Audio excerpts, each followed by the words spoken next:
স্তরের উলামায়ে কেরাম কর্তৃক মনোনীত এবং জাতীয়তাবাদী দল বিএনপি মরহুমা বেগম খালেদা জিয়ার সমর্থিত তারেক রহমানের সমর্থিত প্রার্থী হিসাবে আমাদের মধ্যে প্রার্থী হয়ে এসেছেন। আমি আশা করি এবারের নির্বাচনে জাতীয়তাবাদী দল বিএনপি সরকার গঠন করবে এবং আল্লামা উবাইদুল্লাহ ফারুক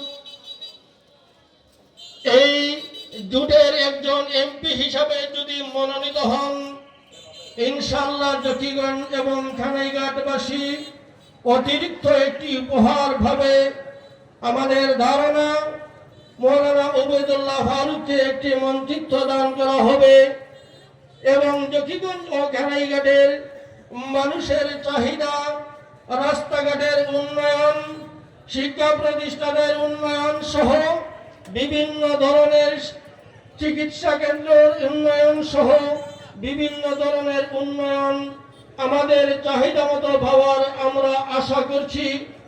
আমি জকিগঞ্জ খানাইঘাটের সর্বস্তরের ভোটার ভাইদের কাছে আমি অনুরোধ করব, আগামী 12 তারিখ করছি। খুদা হাফেজ। আসসালামু আলাইকুম ওয়া রাহমাতুল্লাহ।